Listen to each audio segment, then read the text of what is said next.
अच्छा क्या करें नारद जी, आपको कुछ है खबर कि मुझे क्या करनी चाहिए? नारद जी कहते प्रभु एक बात आप कहें तो मैं कहना चाहूंगा। हाँ बोले। नारद जी कहते हैं आपन रूप देव प्रभु मोही, आन भांति नहीं पाहो ओही। हे प्रभु अपना रूप थोड़े समय के लिए मुझे दे दो, त्रिभुवन में आपसे सुंदर कोई नहीं है, आप अपना रूप मुझे दे दो। जैसे ही स्वयंवर में पहुंचूंगा वो वरमाला मेरे गले में डाल देगी। और नारद जी मांगते हैं हरि सन मांगऊ सुंदरताई। भगवान विष्णु से सुंदरता मांगी। कैसी सुंदरता? हरि, हरि की तरह। अब हरि के यहाँ तीन अर्थ, एक हरि तो नारायण है, हरि का एक अर्थ है बंदर और हरि का एक अर्थ है सिंह। और नारद जी कह रहे हैं हरि सन मांगो सुंदरताई, हरि के समान मुझे सुंदरता दे दो। भगवान ने भी दे दी, बंदर बना दिया। मतलब नारद जी का जो मुख है वो बंदर की तरह हो गया। अब नारद जी स्वयंवर में पहुंचे, लेकिन ये जो नारद जी का रूप है ये किसी को नहीं दिख रहा। सबको नारद जी जैसे ही दिख रहे हैं। ये बंदर वाला रूप तीन लोगों ने देखा। दो उस सभा में भगवान शंकर के रुद्रगण थे, उन रुद्रगणों ने जो देख देख के मजे ले लेके हंस रहे थे, और एक जो वो विश्वमोहिनी नाम की कन्या है उसने। तीन लोगों ने नारद जी के बंदर वाले रूप को देखा। अब नारद जी स्वयंवर में पहुंचे हैं, बैठे आसन पे, और जब आसन पे बैठे और जैसे ही वो कन्या नारद जी को देखे तो वहां से भाग जाए। अब नारद जी वहीं वहीं घूम घूम के पहुंच रहे हैं जहां वो कन्या जाती है, और नारद जी बस चाह रहे कि ये वरमाला मेरे गले में डाल दे। पर वो कन्या कैसे डाल दे? नारद जी बंदर का मुंह लेके बैठे हैं। मरकट बदन भयंकर देही। वो कन्या एक बार नारद जी को उसने देखा है तो दोबारा पलट के देखना नहीं चाहती, और नारद जी के मन में है कि ये वरमाला मेरे गले में डाल दे। वो नारद जी से पीछा छुड़ा रही है, और नारद जी जहां वो कन्या जाए वहीं पे बस खड़े, मेरे गले में डालो। इतने में वहां पर श्री हरि नारायण आए हैं, और जैसे ही चतुर्भुज रूप धारण किए श्री हरि नारायण प्रकट हुए, तुरंत उस कन्या ने वह वरमाला नारायण के गले में डाल दी।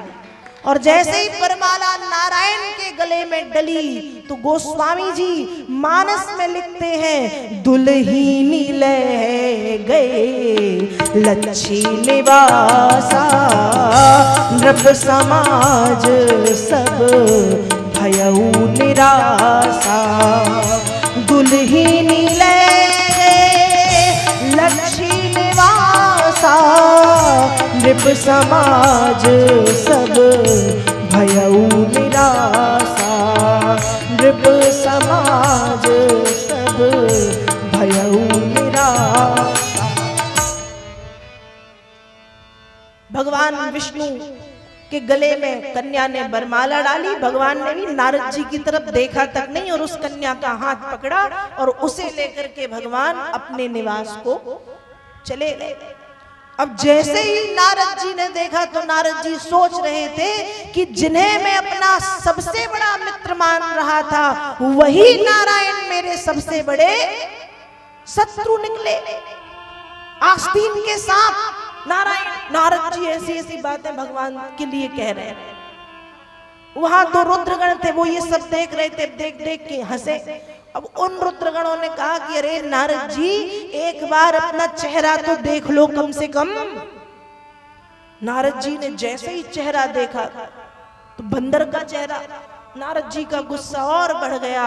अब नारद जी मन में सोच रहे हैं देहु श्राप की मरी हूं जाई, जगत मोरी उपहास कराई। एक बार वो नारायण मिल जाए मुझे, या तो श्राप दे दूंगा या खुद मर जाऊंगा। कैसे है, पूरी दुनिया में उन्होंने मेरा उपहास कराया, मेरा मजाक बना के रख दिया। ऐसा सोचते हुए नारद जी जा ही रहे थे कि बीछई पंथ मिले धनुजारी, संग रमा सोई राजकुमारी। बीच रास्ते में नारायण मिल गए। नारायण भी ऐसे, एक पत्नी तो पहले से थी लक्ष्मी, परम सुंदर, वो विश्व मोहिनी भी पत्नी बन गई। तो नारायण नारद जी को बीच मार्ग में मिले। कैसे, एक तरफ लक्ष्मी खड़ी है, एक तरफ विश्व मोहिनी खड़ी, बीच में नारायण खड़े। अब नारद जी जल जल के और परेशान, और अब नारद जी भगवान से कहते हैं कि अरे नारायण, तुम कपटी हो, पर संपदा सकही नहीं देखी, तुमरे ईर्षा कपट विसेखी, मथत सिंदूरोद्रहि बौरायऊ, सुरन प्रेरी विषपान करायऊ। अरे नारायण, तुम कपटी हो, कपटी, तुमसे बड़ा कपटी मैंने दुनिया में आज तक कोई नहीं देखा। दूसरों की संपदा तुमको देखी नहीं जाती, दूसरों का सुख, दूसरों का यश तुमसे देखते नहीं बनता, पर संपदा सकई नहीं देगी, तुम बड़े ईर्ष्यालु हो। यदि मेरी गृहस्थी बस जाती, तुम्हारे पास तो वैसे भी लक्ष्मी थी, यदि मेरी गृहस्थी बस जाती, तुम्हें बड़ा दुख हो रहा था कि ये विश्व मोहिनी मुझे मिल रही थी। तो तुम बड़े कपटी हो। ऐसी समुद्र मंथन के समय तुमने शंकर को पागल कर दिया। उस शंकर ने इतने 14 रत्नों में से सबको छोड़ के जहर पी लिया। तुमने शंकर के दिमाग को भ्रमित कर दिया, पगला बना दिया शंकर को तुमने, भोलेनाथ को। मथत सिंधु रुद्रहि बौरायऊ, रुद्र बौरा गए, देवताओं को भेज दिया, जाओ जाओ शंकर से कह दो जहर पी ले। और 14 रत्नों में से क्या दिया शिव को? जहर। और खुद ने क्या किया? कौस्तुभ मणि ले ली, लक्ष्मी ले ली। कपटी हो तुम नारायण, कपटी हो। नारद जी चुन चुन के याद कर कर के भगवान को बातें सुना रहे हैं, और भगवान भी सुन रहे हैं। तुम कपटी हो, तुम ईर्ष्यालु हो, परम स्वतंत्र न सिर पर को, तुम्हारे सिर पे कोई नहीं है, तुम परम स्वतंत्र हो। इसलिए जो तुमको अच्छा लगता है तुम वही करते हो, वो किसी के हित में हो या किसी के हित में ना हो। ऐसी ऐसी बात नारद जी ने कही। भगवान भी सिर नीचा करके सुन रहे हैं। भगवान भी भगवान है, भक्त की बातें, भक्त की भक्ति देखते हैं तो भक्त का क्रोध भी देखेंगे। अब ये जो हुआ है वो सब नारद जी के हित में हुआ है। नारद जी को पता नहीं कि ये मेरा हित था। घर गृहस्थी नारद जी के लिए नहीं थी, इसलिए प्रभु ने ये लीला रची, ये रचना रची। लेकिन नारद जी इतना सुनाया, कपटी हो, ईर्ष्यालु हो, परम स्वतंत्र हो, तुम किसी का हित नहीं देख सकते, तुम्हें किसी का यश और किसी की संपदा अच्छी नहीं लगती, तुम केवल अपना देखते हो, स्वार्थी हो तुम चाहते हो कि तुमसे बड़ा कोई ना हो, तुम चाहते हो तुम्हारी जितनी संपदा, ऐश्वर्य, यश, कीर्ति, संपत्ति, लक्ष्मी किसी के पास ना हो। नारद जी ने खूब सुनाया, खूब सुनाया, खूब सुनाया, और सुनाने के बाद नारद जी ने भगवान विष्णु को श्राप दे दिया।